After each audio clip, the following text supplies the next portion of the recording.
राहुल गांधी ने दावा कर दिया है, जी हां, दावा किया है राहुल गांधी ने कि चंद ही घंटों के बाद वोट चोरी को लेकर एक बार फिर से एक बहुत बड़ा खुलासा करने जा रहे हैं। बकायदा राहुल गांधी ने बिहार के सीतामढ़ी में जनसभा को जब वो संबोधित कर रहे थे तब ये ताल ठोकी है। उनके पास और सबूत इकट्ठे हो चुके हैं। कौन कह रहा है? राहुल गांधी। और इस बार वो हरियाणा, जी हां, हरियाणा राज्य, उसी को लेकर खुलासा करने वाले हैं वोट चोरी को लेकर। जो सीतामढ़ी की जनता है उसने राहुल गांधी के इस नए दावे को लेकर क्या कुछ कहा। हिंदू हो, मुसलमान हो, सिख हो, ईसाई हो, वो राहुल गांधी की यात्रा में पहुंच रहे हैं। बयान सुनिएगा, आपको सुनाएंगे जो जनता ग्राउंड जीरो पर, हमारी टीम इस वक्त, हमारी सहयोगी मीरा राजपूत, जो बिहार की सियासी गलियारों से पल पल की खबर आप तक पहुंचा रही हैं। जनता क्या कुछ कह रही है, जनता के जहन में क्या है, क्योंकि राहुल गांधी ने एक बार फिर से सियासी बम फोड़ने का जिक्र किया है। सीतामढ़ी की आवाम से ही उन्होंने पूछा। आपको सुनाएंगे कि सीतामढ़ी की आवाम क्या कुछ कह रही है, मगर पहले राहुल गांधी का यह बयान सुनिए जिसने सियासी धमाका मचा दिया है। सुनिए राहुल गांधी क्या कुछ कह रहे हैं। बीजेपी के लोग जो ज्यादा चिल्ला रहे हैं ना, आप अच्छी तरह सुन लो। हमने अभी सिर्फ कर्नाटक का सबूत दिया है। हम आने वाले समय में लोकसभा का सबूत देंगे, हरियाणा का सबूत देंगे, बाकी प्रदेशों का सबूत देंगे और ये साबित कर देंगे कि बीजेपी आरएसएस वोट चोरी कर कर चुनाव जीतती है।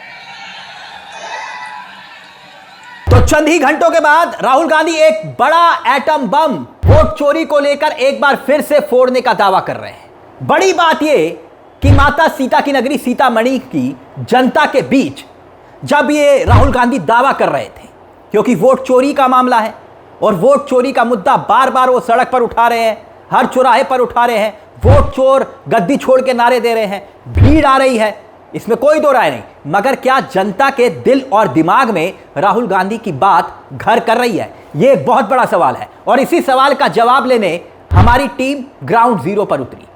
देखिए सीतामढ़ी की जनता, माता जानकी की नगरी वाले क्या कुछ कह रहे हैं। हमारी सहयोगी मीरा राजपूत ने उनसे बातचीत की, सुनिए जरा। सीता मैया की नगरी में इस समय हम हैं। नाम क्या है आपका? मेरा नाम अब्दुल मन्नान है। अब्दुल जी, क्या कहना चाहते हैं सीता मैया की नगरी से? सीता मैया का आशीर्वाद राहुल गांधी के साथ है। सीता मैया का आशीर्वाद राहुल गांधी के साथ है। भाजपा भगाओ देश बचाओ, भाजपा भगाओ देश बचाओ, वोट चोर गद्दी छोड़। नाम क्या है आपका? मेरा नाम मोहम्मद परवेज आलम, मैं बाजपट्टी विधानसभा सीतामढ़ी जिला से आया हूँ, बड़गिनिया के सरजमीन पे। हम तो आपकी सीता मैया की नगरी में आ चुके हैं, क्या कहना चाहते हैं? मैं राहुल गांधी के से यही कहना चाहता हूँ कि आपने जो वोट अधिकार यात्रा निकाला है, भाजपा द्वारा गरीब, वंचित, शोषित और महादलित जो लोगों को जो वोट काटने का 65 लाख बिहार में जनता का वोट काटा दिया भाजपा द्वारा, राहुल गांधी जी को हम लोग कहना चाहते हैं, संदेश देना चाहते हैं माँ सीता के धरती से कि आप इस यात्रा को एकदम मजबूती के साथ आगे बढ़ाइए। हम सारे बिहार वासी आपके साथ हैं। राहुल गांधी जिंदाबाद, तेजस्वी जिंदाबाद।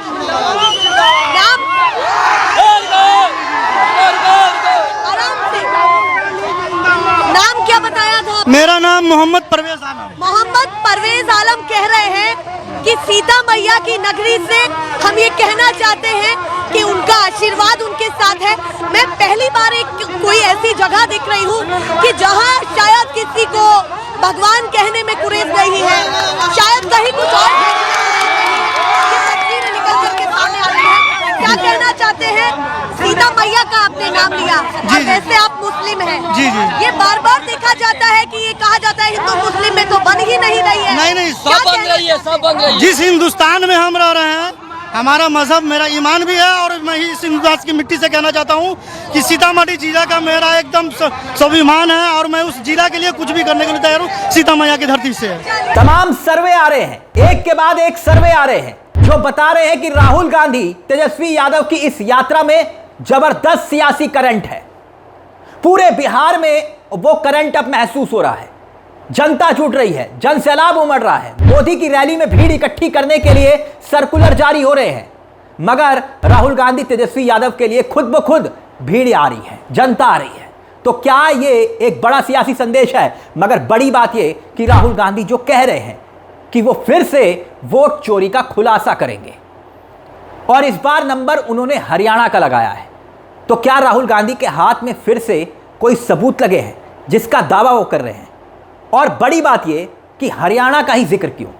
हरियाणा क्यों?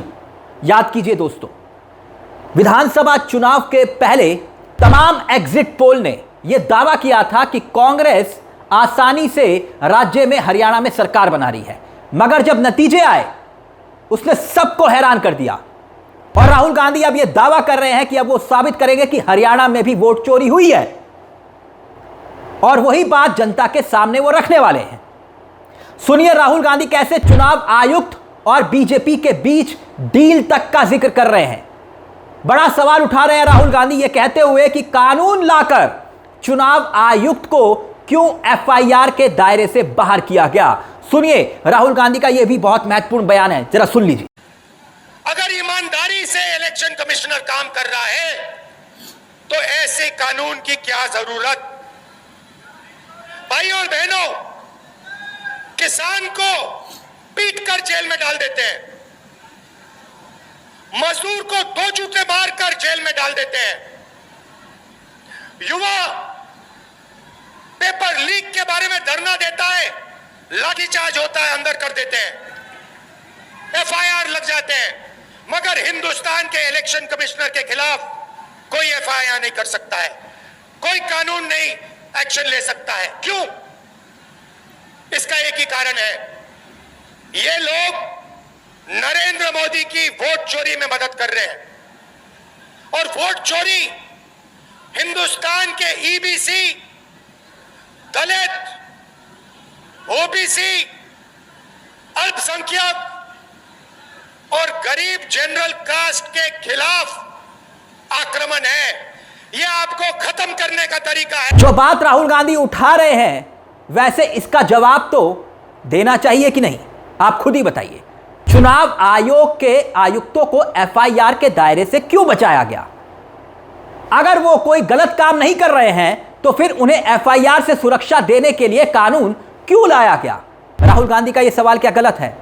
मगर अब जो वोट चोरी का जिक्र राहुल गांधी कर रहे हैं वो जन जन तक मामला पहुंच रहा है। हमने ग्राउंड जीरो की हकीकत भी आपको दिखाई। हमारी सहयोगी ग्राउंड जीरो पर उतरकर आपको बता रही थी कि देखिए जनता क्या कह रही है। एक बड़ी बात दोस्तों वो ये कि अब ये साफ हो गया कि राहुल गांधी ने जब से ये आरोप लगाया है वोट चोरी का, उसके बाद से चुनाव आयुक्त ज्ञानेश कुमार एकाएक प्रकट हुए, प्रेस कॉन्फ्रेंस की और राहुल गांधी को धमकी भरे अंदाज में कहा 7 दिन में हलफनामा नहीं दिया तो फिर जनता से माफी मांगनी होगी। मगर राहुल गांधी रुकने को तैयार नहीं है। अब फिर से नया दावा कर रहे हैं कि वोट चोरी को लेकर खुलासा करूंगा, मगर वही ज्ञानेश कुमार अनुराग ठाकुर को लेकर कुछ बोलने को तैयार नहीं होते। खैर वो 7 दिन तो कब के गुजर गए, मगर राहुल गांधी का दावा इस बार हरियाणा में वोट चोरी का खुलासा करने का है। मगर लगता है राहुल गांधी इस यात्रा से एक बात तो साबित कर चुके हैं, वो ये कि वोट चोरी का मुद्दा अब जनता की जुबान पर आ चुका है।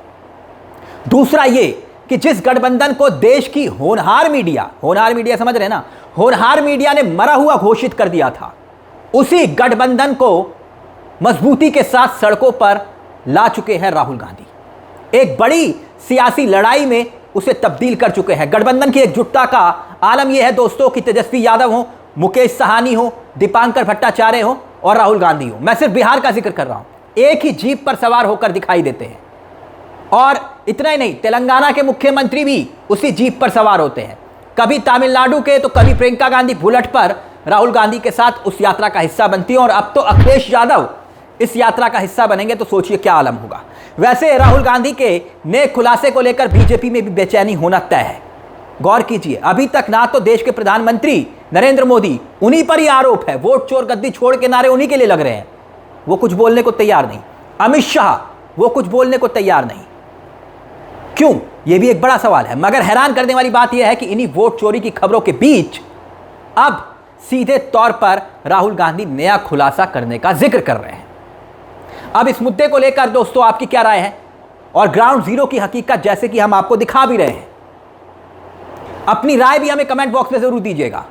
मुझे तिलक चावला को दीजिए इजाजत। चलते चलते दरख्वास्त, हमारे इस चैनल को सब्सक्राइब करना मत भूलिएगा। यह मंच आप ही का है। नमस्कार, जय हिंद, जय भारत।